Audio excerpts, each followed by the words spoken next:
Hello, everybody. Once again, I'm Liam Craft Jr., aka Zorwell Less Than Guru, and today I'm going to talk about the Servitor in my game. So, sometimes I change names because I just didn't think that they necessarily were appropriate, and sometimes I changed names because they didn't make sense. Sometimes I made changes just because they fit my lore for my game better. It wasn't necessarily that I didn't like that name. The Warlock, it was confusing to new people. That's why I changed it, as well as in my own game that I made, Dunamis, my worshippers of elemental lords were known as the servitors. So that's why I changed it. Warlock in D&D is somewhat different. They're not elementalists. I came close to calling them elementalists, similar to other games, whether it would be Warhammer, I believe, the elementalists, or Earth Dawn has elementalists. I went with servitors because in my own game that made sense. So this is from the Warlocks, their occupational character class, extremely similar, maybe with some few tweaks here and there, but it's pretty much that in my game. So servitors, what do you need? Attribute requirements: IQ of 6 in MA, that gets you one element, and IQ of 12 or 14, two elements. You get to choose whichever one. This is straight from Palladium. A character that meets the requirements of two elements may still choose only to have power in one. So you don't have to have two elements. If you have an IQ of 14 and an ME of 15 and you just want to be an air servitor, you can be an air servitor. It's your choice. Alignment is any: good, bad, evil, selfish, whatever. Physical conditioning, they get a slight bump at +2 because they have primal powers of the elements, magic coursing through them. So I felt that should give them some type of physical conditioning, so they get a +2. But there's no necessary reason for them to have armor training, so they have a tier 3 restriction. Same as other things. Other clergy occupations are allowed only if the priest deity allows it. I want to say, like my forge deity, my craftsman deity Phosis, you can be a servitor of him. It might be limited. You might need to be fire or earth or something along those lines, but there's various deities that allow not just priests, clerics, and paladins, but Adrethin allows druid, Phosis allows servitors, and there's some working back and forth. You can choose an elemental lord, or you can choose a god that allows those powers. So, occupational skills: elemental prayer, invocation, mystic combat, servitor, and knows 4 elemental symbols, which is a ward. Symbologist thing, speak additional language. You get to choose 2. Let's go through the level chart. Level 1, base down the board, this is where you get your skills. Level 2, you get some additional magic points. Level 3 and 4, that's where you get your additional skills. Except for that magic points, this is the same as Palladium. This is the same as Palladium. I took things like that and then I just filled in the gaps with something because I wanted something besides just roll a d6 on your hit points and increase your skills. I wanted every level to give something else. Additional hit point, additional shock point. Again, they have mystical energy going through them, primordial energy. So that gives them more hit points and shock points, which on other clergy and academics don't quite do.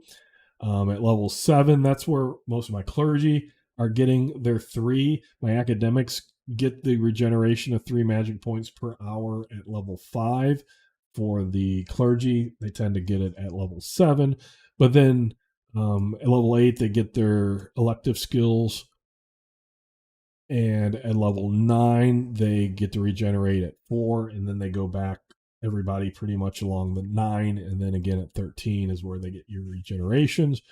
So at level 10, they get more secondary.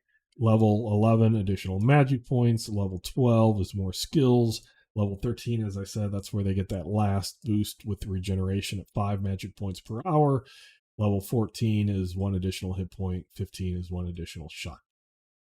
Okay, let's move to elective and secondary. Exactly how it is in the Palladium First Edition uh, occupational layout. Elective skills, these are the elective skills you are allowed to choose from.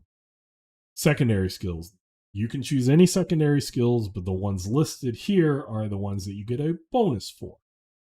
So that's where the difference is.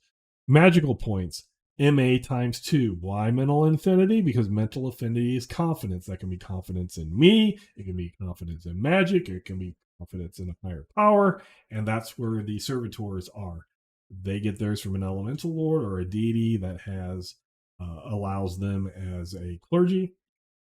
So that it's that confidence, that mental affinity times 2.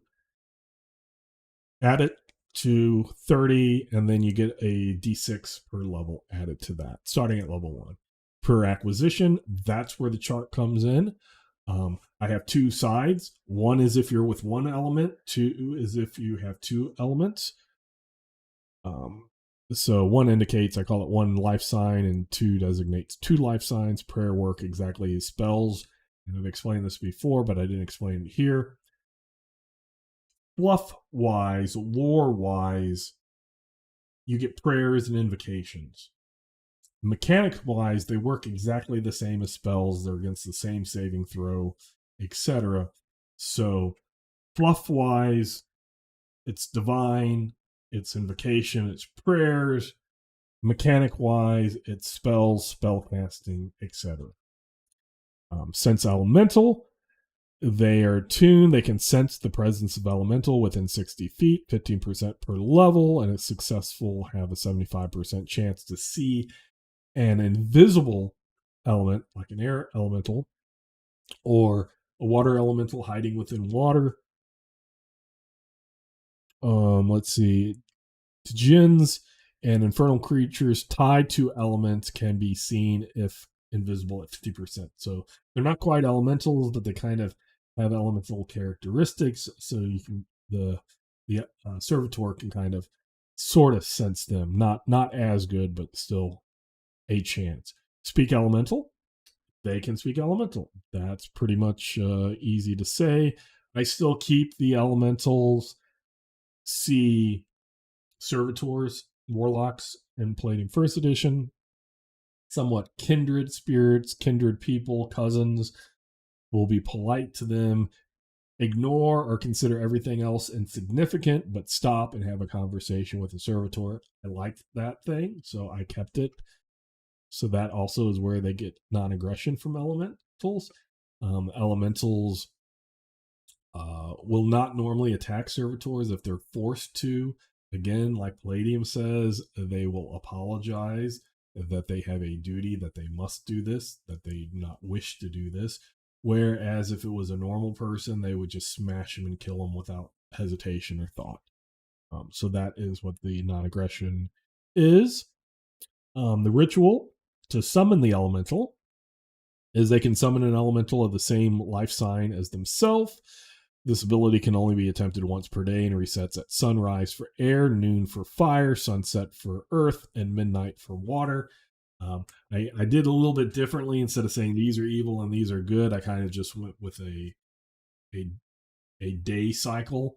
Thought that would fit.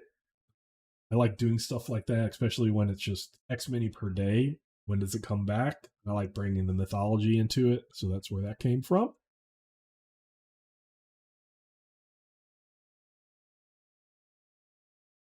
Their success is 5% per level, and at 6% level, there's a 38% chance that a greater elemental is summoned instead of a lesser elemental. So up through 5th level, you get a 5% chance per level, and it's going to be a minor elemental. At 6% level, then you have a low, but still a 38% chance of it being a greater elemental.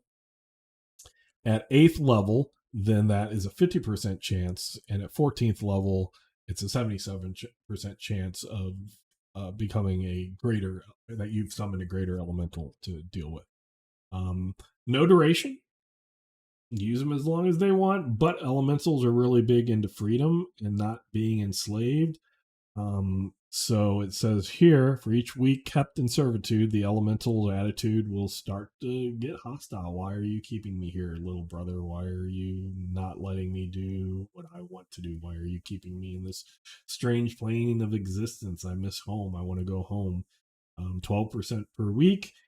And basically, at that point, once it break free,